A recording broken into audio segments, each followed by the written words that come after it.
Rabbi श्रह ली सदरी वयस्सिर ली अमरी वहलुल उक़दतम मिन लिसानी वयफ़क़हू क़ौली। अस्सलामु अलैकुम स्टूडेंट्स, मैं आपका केमिस्ट्री क्लास टीचर नाइब सुल्तान।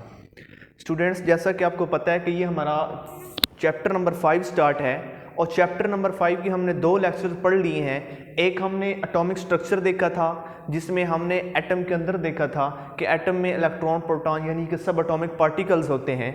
तो हमने सब एटॉमिक पार्टिकल्स जब कहे थे तो हमने उसमें एक और टर्म यूज़ की थी, हमने कहा था कि फंडामेंटल पार्टिकल्स होते हैं। फंडामेंटल पार्टिकल्स की अगर बात करें तो हमने कहा था 3 तरह के फंडामेंटल पार्टिकल हैं, इलेक्ट्रॉन, प्रोटॉन और न्यूट्रॉन। स्टूडेंट, सेकंड लेक्चर में हमने उन फंडामेंटल पार्टिकल में से एक पार्टिकल जिसको मैंने कहा था कि ये इलेक्ट्रॉन है या मैंने नाम दिया था कि डिस्कवरी ऑफ कैथोड रेज, वो हमने पढ़ा थर्ड लेक्चर में। फिर उसकी हमने प्रॉपर्टीज़ देखी।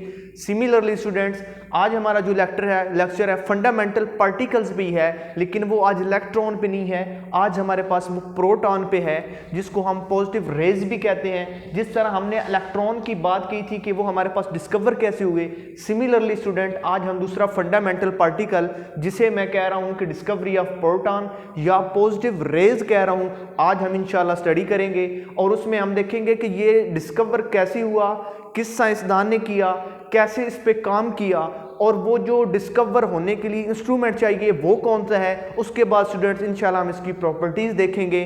तो आइए अपने लेक्चर की तरफ चलते हैं। हमने कहा डिस्कवरी ऑफ प्रोटॉन। प्रोटॉन क्या होता है? फंडामेंटल पार्टिकल है एटम का। ये डिस्कवर किसने किया? स्टूडेंट्स, ईगन गोल्डस्टीन एक साइंसदान था जिसने इस पे काम किया। किस पे स्टूडेंट्स काम किया? उसी गैस डिस्चार्ज ट्यूब पे काम किया जिस तरह विलियम क्रूक ने किया था। उसके बाद और साइंसदान आए, उन्होंने काम किया और उन्होंने कैथोड रेज को डिस्कवर किया। सिमिलरली स्टूडेंट्स, इसने वही गैस डिस्चार्ज ट्यूब यूज़ की, सिर्फ यहाँ पे इसने एक एडिशनल काम किया। वो एडिशनल काम इसने क्या किया? इसने ये जो कैथोड था इसको परफोरेटेड कर दिया। स्टूडेंट्स, परफोरेटेड कैथोड ऐसा कैथोड होता है जिसमें होल्स होते हैं, जिसमें सुराख होते हैं, या कह लें कि जिसमें कनाल्स होते हैं, उसको हम कहते हैं परफोरेटेड कैथोड। यानी यहाँ पे ये वाला जो कैथोड आपको ब्लैक कलर में नजर आ रहा है, इसमें देखें आपको यहाँ पे होल्स नजर आ रहे हैं, जबकि इस एनोड पे आपको कोई होल नहीं नजर आ रहा। यानी इस तरह का कैथोड जब हम यूज करते हैं जिसमें होल्स हों, जिसमें किनाल्स हों, जिसमें सुराख हो, स्टूडेंट्स उसको हम कहते हैं परफोरेटेड कैथोड। यानी कि डिस्कवरी ऑफ कैनाल रेज के लिए इसने डिस्चार्ज ट्यूब यूज की। डिस्चार्ज ट्यूब में एक एडिशनल काम किया इसने, परफोरेटेड कैथोड यूज किया। अगेन रिवाइज कर रहा हूं, परफोरेटेड कैथोड ऐसा कैथोड होता है जिसमें सुराख होते हैं, होल्स होते हैं, किनाल्स होते हैं, उसको हम परफोरेटेड कैथोड कहते हैं। जैसे ही इसने ये एनोड और कैथोड बैटरी से कनेक्ट किए तो इसने क्या देखा? इसने देखा कि वो जो इलेक्ट्रॉन आपने पढ़े थे, हमने कहा था कि उनको हम कैथोड रेज भी कहते हैं, वो ओरिजिनेट होते हैं गैस डिस्चार्ज ट्यूब में। ये गैस के मॉलिक्यूल्स हैं, वो स्ट्रीम ऑफ इलेक्ट्रॉन या मैं कहता हूं वो कैथोड रेज या वो इलेक्ट्रॉन पार्टिकल जो पिछले टॉपिक में हमने पढ़े कि ओरिजिनेट होते हैं, वो दोबारा इसमें ऐसे ही ओरिजिनेट होते हैं। और जब वो ओरिजिनेट होते हैं, इसने एक और फिनोमेना देखा। वो ये देखा कि ये जो गैस के मॉलिक्यूल्स हैं, जब ये इनसे टकराते हैं तो इनको आयोनाइज कर देते हैं। कल आयोनाइज प्रॉपर्टी हमने पढ़ी थी, आयोनाइजेस ऑफ गैसेस, मैंने आपको बड़ा डिटेल कंसेप्ट दिया था।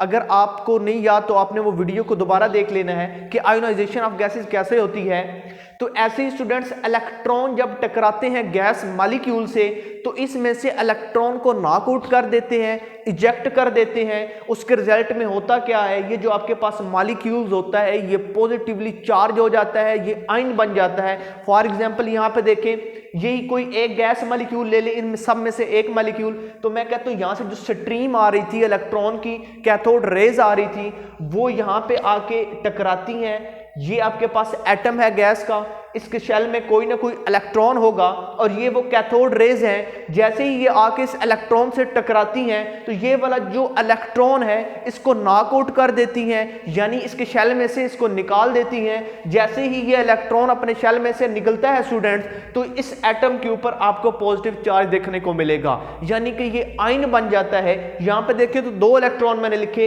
एक वो इलेक्ट्रॉन जो इनकमिंग था कैथोड रेज का था और दूसरा वो इलेक्ट्रॉन जो इस एटम में से इजेक्ट हो गया। तो इसके नतीजे में हुआ क्या? आपके पास एक आयन बन गया। आपकी बुक में जो रिप्रेजेंटेशन है वो सिमिलरली इसी तरह है। यहाँ पे देखिए तो एक इलेक्ट्रॉन आ रहा है और ये इलेक्ट्रॉन स्टूडेंट्स वो वाला है जो यहाँ पे कैथोड रेज हैं जो प्रोड्यूस होता है, इलेक्ट्रॉन यानी पार्टिकल है, ये आके कोई एक एम मॉलिक्यूल ऑफ गैस या एटम ऑफ गैस कह ले उससे टकराता है, उसमें से एक इलेक्ट्रॉन को नॉक आउट करता है। रिजल्टेंट आपके पास जो बन जाता है, जो इलेक्ट्रॉन निकलने के बाद आपके पास रिजल्ट आता है, उसको आप कहते हो पॉजिटिव, आप उसको कहते हो आयन कहते हो, उसके ऊपर पॉजिटिव चार्ज होता है। स्टूडेंट्स जब ये बन जाता है इलेक्ट्रॉन से, इससे आगे उसने एक और फिनोमेना देखा और उसने वो ये फिनोमेना देखा, ये कैथोड है, ये एनोड है, इसके ऊपर पॉजिटिवली चार्ज है, ये नेगेटिवली चार्ज है। तो ये तो स्ट्रीम ऑफ इलेक्ट्रॉन थी, हमने कहा था ये ट्रेवल किधर करती है, इसके ऊपर नेगेटिव चार्ज है। तो सिमिलरली अंडरस्टूड बात है कि यहाँ पे पॉजिटिव चार्ज है यानी पॉजिटिव चार्ज प्लेट है, तो ये इलेक्ट्रॉन हमेशा स्ट्रांगली अट्रैक्ट होंगे एनोड की तरफ, क्योंकि हमेशा जो ऑपोजिट चार्जेस हैं वो आपस में अट्रैक्शन शो करते हैं। तो ये जो नेगेटिवली चार्ज पार्टिकल इलेक्ट्रॉन या कैथोड रेज है, ये तो ट्रैवल करती हैं कैथोड से एनोड की तरफ। इनकी ट्रैवल के नतीजे में हमने फॉर्मेशन ऑफ पॉजिटिव आयन देखी जिसके ऊपर पॉजिटिव चार्ज था। तो स्टूडेंट्स होता क्या है, ये जो पॉजिटिव है, ये जो आयन बना है इन कैथोड रेज के स्ट्राइक के नतीजे में, अब ये क्या करता है, ये इस तरफ ट्रेवल करना शुरू कर देता है क्योंकि इसके ऊपर पॉजिटिव चार्ज, कैथोड के ऊपर देखें तो स्टूडेंट्स नेगेटिव चार्ज, और ये जब भी आपस में ऑपोजिट चार्ज होते हैं तो अट्रैक्शन शो करते हैं, यानी कैथोड इधर को जाएंगी और जो आपके पास पॉजिटिव आयन है वो इस सिमत में आ रहा है, यानी ये दोनों ऑपोजिट ट्रेवल कर रही हैं, तो ये इस सिमत में आएंगे नेगेटिव चार्ज प्लेट की तरफ। तो उसने देखा कि जब ये वाले पॉजिटिव आयंस ये वाले जो जनरेट होते हैं इन होल्स में से गुजरते हैं, जिसको हमने परफोरेटेड कैथोड कहा था, यानी ऐसे कह देता हूं परफोरेटेड कैथोड में से गुजरते हैं, या कहता हूं कैथोड जो हमारे पास है जो परफोरेटेड है उसके होल्स में से गुजरते हैं, उसके किनाल्स में से गुजरते हैं, तो इनको हम फिर किनाल रेज भी कहते हैं। किनाल का मतलब स्टूडेंट्स होता है नहर, जैसे नहर आपके पास हो उसमें से पानी चल रहा हो, तो ये सिमिलरली ऐसे ही हमें नजर आता है कि जैसे ये आपके पास कोई एक नहर है जिसके दो किनारे हैं और उनके दरमियान में से ये पॉजिटिव आयंस ट्रेवल कर रहे हैं नेगेटिवली चार्ज प्लेट की तरफ, तो ऐसे लुक आती है जैसे एक नहर हो और उसमें से पानी निकल रहा हो, इसलिए इन रेज को हम किनाल रेज कहते हैं। यानी ऐसी रेज जो परफोरेटेड कैथोड में से गुजरती हैं और जब वो गुजर रही होती हैं वो ऐसा मंजर, ऐसा व्यू पेश करती हैं जैसे कि किनाल हो, जैसे कि नहर हो, इसलिए हम इनको कहते हैं किनाल रेज, या इनको हम कहते हैं positively charge rays. Positively charge rays इसलिए कहते हैं क्योंकि आयोनाइजेशन ऑफ गैसेस से प्रोड्यूस होती हैं और इनके ऊपर पॉजिटिव चार्ज होता है। दूसरा मैंने नाम इनको दिया किनाल रेज का, जब ये परफोरेटेड कैथोड से गुजरती हैं तो हमें ऐसा लगता है कि जैसे ये किनाल हो और उसमें से पानी गुजर रहा हो, सिमिलरली इनको हम स्टूडेंट्स किनाल रेज कहते हैं। और ये ओरिजिनेट कैसी, वो मैंने आपको बताया कि जब हाई स्पीड इलेक्ट्रॉन टकराते हैं गैस मॉलिक्यूल से होता क्या है, आयोनाइजेशन होती है, पॉजिटिव आयंस क्रिएट होते हैं। कैसे क्रिएट होते हैं इसकी आप इक्वेशन लिखेंगे, जैसे ये पास थ्रू किनाल्स ऑफ कैथोड या होल्स ऑफ कैथोड, तो इनको हम किनाल रेज कहते हैं। और ये शॉर्ट क्वेश्चन बड़ा इंपॉर्टेंट है और अक्सर पूछा जाता है why positive rays are canal rays, तो आप आंसर क्या लिखोगे जब पॉजिटिव रेज प्रोड्यूस होती हैं, when they pass through the perforated cathode or canals or holes of cathode, then we say that as canal raise.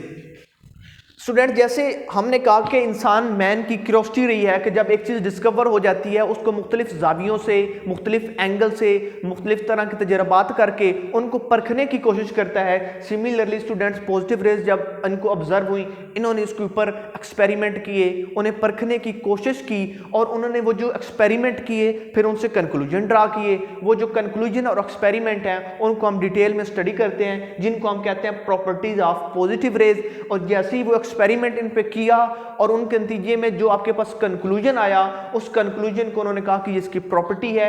पहली प्रॉपर्टी हम देखते हैं कि travel in a straight line, ये हमेशा एक सीधी लाइन में ट्रैवल करते हैं। और जैसे हमने कैथोड रेज में पढ़ा था पिछले टॉपिक में कि वो ट्रैवल करती हैं स्ट्रेट लाइन में, एक्सपेरिमेंट किया था। सिमिलरली स्टूडेंट्स इसके लिए भी वो एक्सपेरिमेंट हुआ, मैं ज़्यादा डिटेल में नहीं जाता क्योंकि मैं आपको पहले बड़ी डिटेल में पढ़ा चुका हूँ। दूसरा उन्होंने कहा कि पॉजिटिवली चार्ज हैं, ये कैसे पता लगा इनको कि एक पॉजिटिवली चार्ज है। इन्होंने स्टूडेंट एक एक्सपेरिमेंट किया, सिमिलरली जैसे कैथोड रेज पे किया था, इन्होंने मैग्नेटिक फील्ड अप्लाई किया, इन्होंने इलेक्ट्रिक फील्ड अप्लाई किया। फॉर एग्जांपल मैं कहता हूँ ये मैंने एक गैस डिस्चार्ज ट्यूब ली, इसमें से ये पॉजिटिव रेज आ रही थी, ये पॉजिटिव रेज जो है कैथोड की तरफ अट्रैक्ट हो रही थी, तो मैंने यहाँ पे ये इलेक्ट्रिक फील्ड अप्लाई कर दिया है। एक मैंने प्लेट पॉजिटिवली चार्ज है, एक प्लेट नेगेटिवली चार्ज है। जब ये इलेक्ट्रिक फील्ड में से गुजरती हैं स्टूडेंट्स ये लाइन, तो ऑब्जर्व ये किया गया कि ये कैथोड की तरफ बेंड हो जाती हैं, डिफ्लेक्ट हो जाती हैं, यानी इनको स्ट्रेट लाइन में ट्रेवल करना चाहिए था। जैसे हमने ये कहा कि इनकी प्रॉपर्टी है, लेकिन ये स्ट्रेट लाइन में ट्रेवल नहीं करती और ये बेंड हो जाती हैं इस कैथोड की तरफ। ये कैथोड की तरफ इनका डिफ्लेक्ट होना, इनका मुड़ना हमें ये शो करता है कि इनके ऊपर पॉजिटिव चार्ज है, क्योंकि अपोजिट चार्जेस हमेशा अट्रैक्ट करते हैं। यहाँ पे नेगेटिव चार्ज है तो इनका इधर मुड़ना ये शो करता है कि जरूर इन पे पॉजिटिव चार्ज होगा।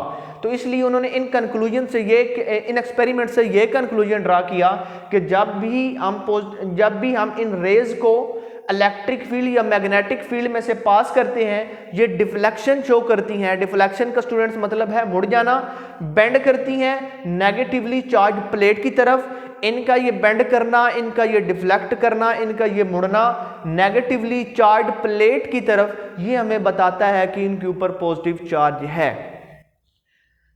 थर्ड हम पॉइंट डिस्कस करते हैं फ्लोरेसेंस। स्टूडेंट्स फ्लोरेसेंस क्या होता है? फ्लोरेसेंस मैंने आपको बताया था कि जब भी इलेक्ट्रॉन एनर्जी अब्जॉर्ब करते हैं, अपनी एक्साइटेड स्टेट पे चले जाते हैं, तो फिर एक्साइटेड स्टेट से दोबारा ग्राउंड स्टेट में आते हैं, तो जितनी एनर्जी उन्होंने अब्जॉर्ब की थी एक्साइटेड स्टेट में जाने के लिए, इतनी ही एनर्जी वो एमिट करते हैं। वो जो एनर्जी एमिट करते हैं वो फ्लोरेसेंस काज करती है। और जब भी ये रे जिंक सल्फाइड स्क्रीन से टकराती हैं, ये जो मैंने ZnS लिखा है इसका मतलब है जिंक, और ये S का सिंबल जो है ये सल्फाइड का है। जब भी ये जिंक सल्फाइड स्क्रीन से टकराती हैं स्टूडेंट, ये फ्लोरेसेंस काज करती हैं। मैं दोबारा इसको रिपीट कर देता हूँ। जैसे आप किसी दरख्त पे फल के लिए उतारने के लिए कोई पत्थर मारते हैं, तो आप एक ग्राउंड स्टेट से उस पत्थर को ऊपर मारते हैं उसमें दरख्त पे, तो वो एक्साइटेड स्टेट पे चला जाता है। अब ये नेचर का कायदा है, वो वहां पे रुकेगा नहीं, वो हमेशा ग्राउंड स्टेट पे आएगा ग्रेविटेशन की वजह से। तो वो जैसे ही ऊपर गया फिर दोबारा नीचे आया। सिमिलरली जो इलेक्ट्रॉन होते हैं ये एक्साइटेड स्टेट में जाते हैं, दोबारा ग्राउंड स्टेट में आते हैं। तो वो जब दोबारा ग्राउंड स्टेट में आते हैं तो वो जो एनर्जी उन्होंने अब्जॉर्ब की होती है वो रिलीज करते हैं। वो जो एनर्जी रिलीज करते हैं वही फ्लोरेसेंस का सबब है, और फ्लोरेसेंस का मतलब होता है चमक पैदा होना, फ्लैश पैदा होना। फोर्थली हम डिस्कस करते हैं E/m रेशो। E क्या होता है? चार्ज होता है। M क्या होता है? मैस रेशो होती है। स्टूडेंट्स कैथोड रेज में हमने ये पॉइंट नहीं पढ़ा था, ये वाला जो अभी डिस्कस करने लगा हूं, हमने सिर्फ ये पढ़ा था कि ये जो E/m है पॉजिटिव रेज के केस में ये डिपेंड करती है कि हमने गैस कौन सी यूज की है। यानी गैस डिस्चार्ज ट्यूब में जो हम गैस यूज कर रहे हैं, ये जो पॉजिटिव रेज हैं, इनकी charge to mass ratio depend करेगी कि वो गैस कौन सी है। इधर हाइड्रोजन है, नाइट्रोजन है, ऑक्सीजन है, कौन सी गैस यूज कर रहे हैं, उनकी charge to mass ratio depend करती है गैस यूजेज पे। ये इंतहाई इंपॉर्टेंट कॉन्सेप्ट है, एमसीक्यूज में पूछा जाता है और शॉर्ट क्वेश्चन के लिए भी। क्यों डिपेंड करती है स्टूडेंट? मैस पे।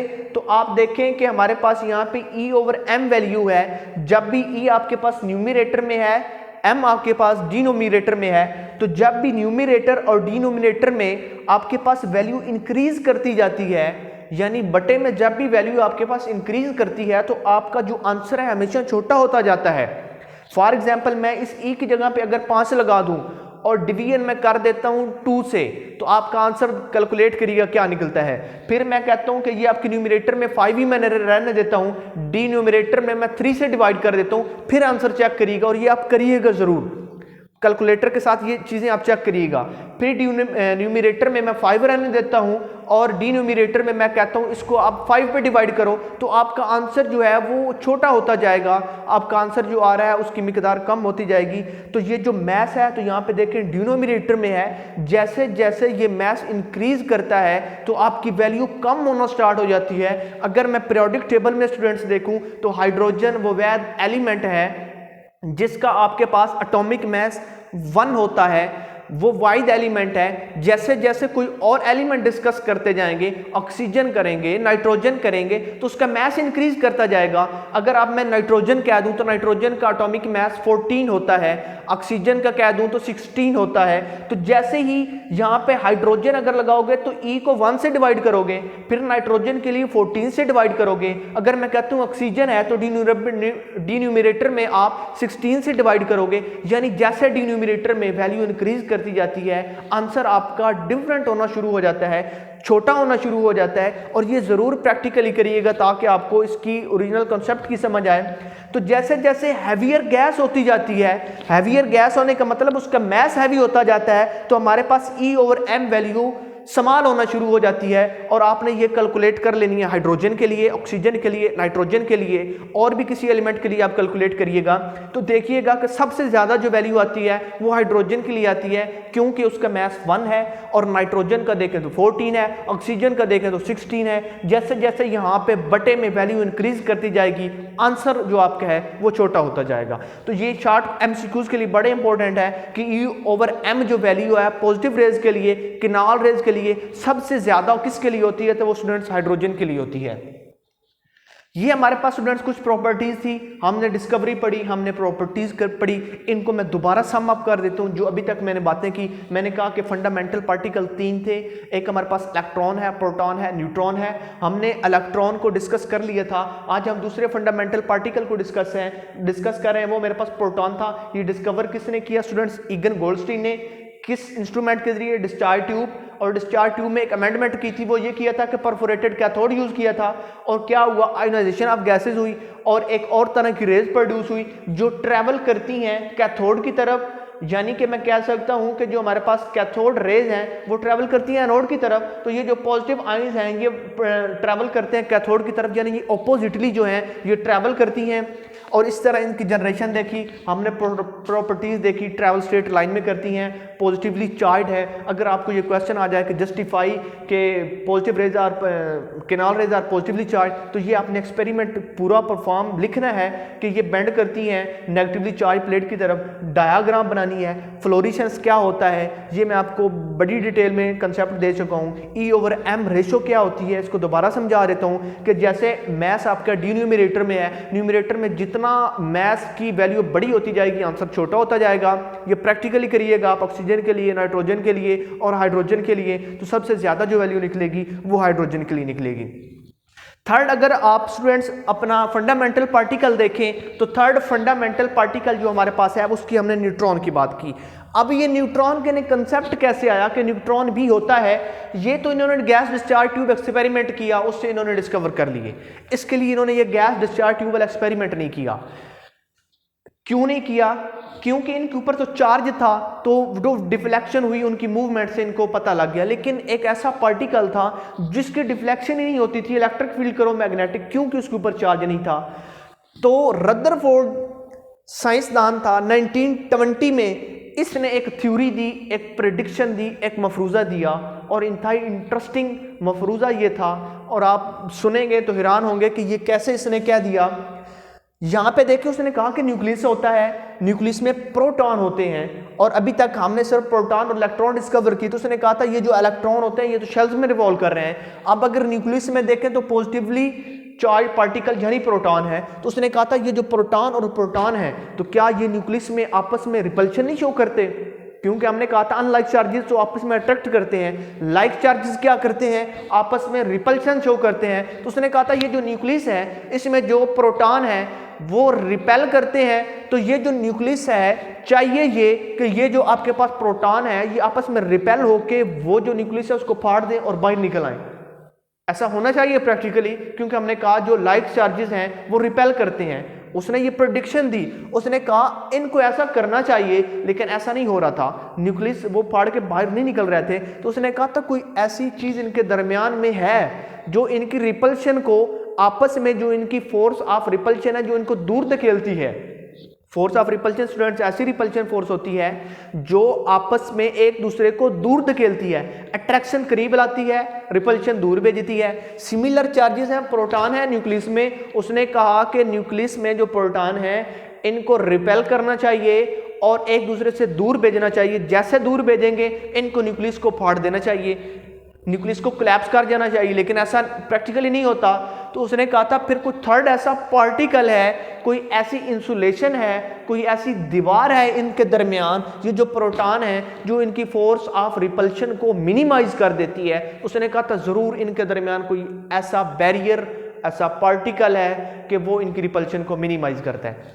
नेक्स्ट चैडविक एक और साइंसदान था, उसने इसका ये जो प्रिडिक्शन थी इस पे काम किया। उसने कहा बात तो ठीक कर रहा है, मैं एक्सपेरिमेंट कोई करता हूं, ऐसा जरूर पार्टिकल होना चाहिए जो इनकी फोर्स ऑफ रिपल्शन को मिनिमाइज करता है। तो इसने चैडविक ने काम किया रदरफोर्ड की प्रिडिक्शन पे, रदरफोर्ड के नजरिए पे, और ये काम इसने किया 1932 में। स्टूडेंट इसने क्या किया, इसने न्यूक्लियस लिया बेरिलियम का। बेरिलियम पीरियोडिक टेबल में आपके पास एक एलिमेंट है। इसने बम्बार्ड किया बेरिलियम के न्यूक्लियस को, यानी ये वाला जो सेंट्रल कोर होती है एटम की, किससे बम्बार्ड किया, ऐसी क्या चीज थी स्टूडेंट्स, इसने अल्फा पार्टिकल्स लिए। अल्फा पार्टिकल्स क्या होते हैं, ऐसे पार्टिकल्स होते हैं जिनका एटॉमिक नंबर तो 2 हो लेकिन उनका मास नंबर 4 हो। पीरियोडिक टेबल में आप देखें तो आपको ऐसा एक एलिमेंट नजर आएगा जिसको आप स्टूडेंट्स हीलियम कहते हैं। सिमिलरली उसका एटॉमिक नंबर भी 2 होगा, मास नंबर भी 4 होगा। तो ये जो अल्फा पार्टिकल्स हैं, अब इनके दो नाम हैं, या तो हीलियम न्यूक्लियाई आप इन्हें कह सकते हैं, या आप इन्हें अल्फा पार्टिकल कह सकते हैं। और ये ऐसे पार्टिकल्स होते हैं जिनका एटॉमिक नंबर स्टूडेंट्स 2 हो और मास नंबर 4 हो। या तो अब मैं हीलियम कह दूंगा, अंडरस्टूड बात होगी कि सर अल्फा पार्टिकल की बात कर रहे हैं, अल्फा पार्टिकल की बात करूंगा, अंडरस्टूड बात है कि मैं हीलियम न्यूक्लियाई की बात कर रहा हूं। दोबारा मैं बता रहा हूं कि चैडविक ने रदरफोर्ड की प्रेडिक्शन पे काम किया और इसने बेरिलियम जो है इसके ऊपर बम्बार करवाया हीलियम या अल्फा पार्टिकल। उसके नतीजे में हुआ क्या, उसके नतीजे में स्टूडेंट ये हुआ कि कुछ ऐसे पार्टिकल्स प्रोड्यूस हुए जिनके ऊपर कोई चार्ज नहीं था।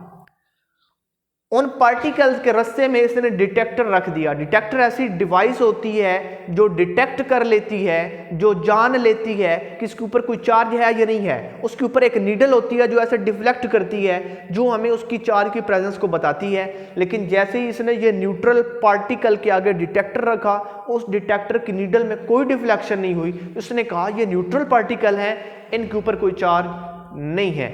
अब बात ये यहां पे है कि ये जिसने अल्फा पार्टिकल बम्बार करवाए किस पे, बेरिलियम पे, ये कहां से आए, तो इसने एक सोर्स यूज किया जिसे हम पोलोनियम कहते हैं। पोलोनियम क्या था, पोलोनियम के जिसने न्यूक्लियर रिएक्शन इसने करवाया तो इसके नतीजे में इसके पास एक लेड प्रोड्यूस हुआ, एक हीलियम प्रोड्यूस हुआ, और इन्हीं हीलियम को हम अल्फा पार्टिकल कहते हैं। और ये जो आपके पास मैंने ये वाला जो रेड कलर का ब्लॉक नजर आ रहा है, ये आपके पास है सोर्स ऑफ अल्फा पार्टिकल, यानी ये पोलोनियम का ब्लॉक था जिससे ये जो आपको डॉटेड डॉटेड नजर आ रहे हैं, ये आपके जो हीलियम न्यूक्लियाई हैं या अल्फा पार्टिकल हैं, ये इससे प्रोड्यूस हो रहे थे, किससे, पोलोनियम से। ये पोलोनियम का ब्लॉक है, इसके ऊपर मैंने 2 पॉजिटिव लिखे हैं, ये इसलिए लिखे हैं कि इनमें 2 प्रोटॉन होते हैं और ये जैसे ही स्ट्राइक करते हैं, बम्बार करते हैं, ये जो ब्लू लाइन नजर आपको आ रही है, ये मैंने बेरिलियम रखा है एलिमेंट, और इसके ऊपर मैं स्ट्राइक करता हूं। जैसे पहले मैंने कहा कि बम्बार किया बेरिलियम न्यूक्लियस को अल्फा पार्टिकल से, तो ये जो सारा एक्सपेरिमेंट किया इसको डायग्रामेटिकली मैं एक्सप्लेन कर रहा हूं कि ये सोर्स था, इसमें से अल्फा पार्टिकल निकले, बम्बार किस पे करवाए, बेरिलियम पे। जैसे ही बेरिलियम पे बम्बार करवाए तो ये जो आपको ग्रीन कलर के डॉट्स नजर आ रहे हैं, ये वो पार्टिकल्स प्रोड्यूस हुए। इनके आगे हमने डिटेक्टर रखा, इसको हम कहते हैं चार्ज डिटेक्टर। यहाँ पे नीडल लगी होती है, अगर इन पे कोई चार्ज होता तो ये नीडल डिफ्लेक्ट करती, ये जो नीडल है इसमें मूवमेंट पैदा होती। लेकिन ऑब्जर्व ये किया गया कि ये जो नीडल है इसमें कोई डिफ्लेक्शन ही प्रोड्यूस हुई। इसका मतलब इससे कंक्लूजन क्या निकला कि ये जो पार्टिकल प्रोड्यूस हुए हैं फिर इनके ऊपर कोई चार्ज नहीं है। तो ऐसे पार्टिकल जिनके ऊपर स्टूडेंट्स कोई चार्ज नहीं होता उनको हम न्यूट्रल पार्टिकल्स कहते हैं। ये जो सारा एक्सपेरिमेंट हुआ और इसमें ये जो बम्बार करवाया, हीलियम न्यूक्लियर प्रोड्यूस हुए, न्यूट्रॉन प्रोड्यूस हुए, अगर मैं इनको रिएक्शंस में लिख दूं, केमिस्ट्री में दो तरह के स्टूडेंट्स रिएक्शंस होते हैं, याद रखिएगा। एक को हम न्यूक्लियर रिएक्शंस कहते हैं, एक को हम केमिकल रिएक्शंस कहते हैं। पिछले जितने चैप्टर में आपने जितने रिएक्शन पढ़े वो सारे केमिकल थे। केमिकल रिएक्शन स्टूडेंट्स ऐसे रिएक्शन होते हैं जिनमें इलेक्ट्रॉन इन्वॉल्व होता है, और न्यूक्लियर रिएक्शंस ऐसे रिएक्शंस होते हैं जिसमें न्यूक्लियस इन्वॉल्व होता है। न्यूक्लियस में दो पार्टिकल्स होते हैं, एक प्रोटॉन और न्यूट्रॉन। यानी कि न्यूक्लियर रिएक्शन की जब भी बात करेंगे स्टूडेंट्स तो उसमें दो पार्टिकल इन्वॉल्व हमेशा होंगे, इलेक्ट्रॉन इन्वॉल्व नहीं होगा, यानी प्रोटॉन और न्यूट्रॉन। और जब भी हम केमिकल रिएक्शन की बात करेंगे उनमें न्यूक्लियस इन्वॉल्व नहीं होगा, उनमें सिर्फ और सिर्फ इलेक्ट्रॉन इन्वॉल्व होंगे। ये जो सारा मैंने एक्सपेरिमेंट परफॉर्म किया इसको मैं रिएक्शन की फॉर्म में लिखता हूं, तो हेडिंग अब आपने जो है वो न्यूक्लियर रिएक्शन की देनी है, केमिकल रिएक्शन की नहीं देनी, क्योंकि ये जो रिएक्शन हुआ है ये बेस कर रहा है न्यूक्लियस पे। इसमें दो तरह के पार्टिकल्स इन्वॉल्व होंगे, एक को प्रोटॉन कहते हैं, दूसरे को न्यूट्रॉन कहते हैं। ये पोलोनियम सोर्स था, इसका एटॉमिक नंबर 84 है, मास नंबर 216 है। तो इससे आपके पास एक लेड प्रोड्यूस होता है जिसका सिंबल है Pb, एटॉमिक नंबर 82 और 212 इसका मास नंबर है। और यहीं से साथ ही अल्फा पार्टिकल्स एमिट होते हैं। ये जो अल्फा पार्टिकल यहां से प्रोड्यूस हम करते हैं इस सोर्स से, इनको हम क्या करते हैं, बम्बार करवाते हैं किस पे, बेरिलियम पे, बेरिलियम टारगेट पे। जैसे ही हम ये अल्फा पार्टिकल बेरिलियम पे यहाँ पे टारगेट करवा रहे हैं तो alpha particle atomic number 2 mass number 4, beryllium ऐसा एलिमेंट है जिसका एटॉमिक नंबर 4 और मास नंबर 9 है, इस पे हम बम्बार करवाते हैं। तो ये न्यूक्लियर रिएक्शन होता क्या है, इससे एक कार्बन प्रोड्यूस होता है जिसका स्टूडेंट सिंबल C होता है, एटॉमिक नंबर 6 होता है, मास नंबर 12 होता है, और साथ ही न्यूट्रॉन्स प्रोड्यूस होते हैं। इनको हम डिनोट करते हैं N से 0 और मास इनका होता है 1। तो हम हमने ये सारा जो एक्सपेरिमेंट, इसको दो रिएक्शन लिखे, एक हमने कहा अल्फा पार्टिकल प्रोड्यूस करवाए, मैंने heading they the formation of alpha particle. फिर मैंने उन अल्फा पार्टिकल को बम्बार किया बेरिलियम पे, तो प्रोड्यूस हुआ न्यूट्रॉन, तो मैंने दूसरी heading they the formation of neutron. तो ये वाले स्टूडेंट्स जो पार्टिकल प्रोड्यूस हुए, हमने इनको चार्ज डिटेक्टर पे आइडेंटिफाई किया कि इधर इन पे कोई चार्ज है या नहीं है, तो डिफ्लेक्शन शो नहीं हुई, तो हमने कंक्लूजन किया कि कोई चार्ज नहीं है। अगर मैं रिवाइज करूं तो शुरू में मैंने एक बात की थी डिस्कवरी ऑफ न्यूट्रॉन में, कि रदरफोर्ड ऐसा साइंसदान था जिसने पेशीन गोई की थी, प्रेडिक्शन की थी कि ये जो न्यूक्लियस है इसमें पॉजिटिव चार्ज हैं, और हमेशा जब भी चार्ज पड़े हों और वो सेम चार्ज हो तो वो रिपेल करते हैं। उसने कहा तो न्यूक्लियस को फाड़ देना चाहिए, कोलैप्स कर देना चाहिए, लेकिन ऐसा नहीं होता। इसकी इस पेशीन गोई पे प्रिडिक्शन पे काम किया था स्टूडेंट्स चैडविक ने ये सारा इंस्ट्रूमेंट परफॉर्म किया, एक्सपेरिमेंट जो अभी मैंने आपको बताया। तो इसने ये न्यूट्रॉन डिस्कवर कर लिए, यानी हम ये कह सकते हैं कि रदरफोर्ड की प्रेडिक्शन जो थी वो बिल्कुल साइंटिफिकली ठीक थी, और एक्सपेरिमेंटल बेस और एक्सपेरिमेंटल ऑब्जर्वेशन ने उसको सपोर्ट किया, और इस तरह हम न्यूट्रॉन को डिस्कवर करने में कामयाब हो गए। स्टूडेंट्स ये हमारे पास तीन फंडामेंटल पार्टिकल थे, इलेक्ट्रॉन, प्रोटॉन और न्यूट्रॉन। इलेक्ट्रॉन हमने कल पढ़े, प्रोटॉन आज हमने पढ़े, उनकी प्रॉपर्टीज पढ़ी, और न्यूट्रॉन। यहाँ पे आपको इस टॉपिक में जो इंपॉर्टेंट MCQs और शॉर्ट क्वेश्चन है वो बताता चलूँ कि ये जो चैडविक एक्सपेरिमेंट था और इसमें जो न्यूट्रॉन डिस्कवर्ड हुए थे वो चैडविक ने किए थे और 1932 में था। और इसने बम्बार्ड किससे किया था, इसने बम्बार्ड किया था अल्फा पार्टिकल को, किस पे किया था, बेरिलियम पे। ये जरूर याद रखिएगा, MCQs में पूछता है। और स्टूडेंट्स ये जो आपके पास प्रोड्यूस होते हैं न्यूट्रॉन्स, इनको हम हाई पेनिट्रेटिंग रेडिएशंस कहते हैं। पेनिट्रेशन का मतलब होता है किसी चीज़ में चले जाना फिर उसको पार कर जाना। कल आपको मैंने बड़ी डिटेल में बताया था।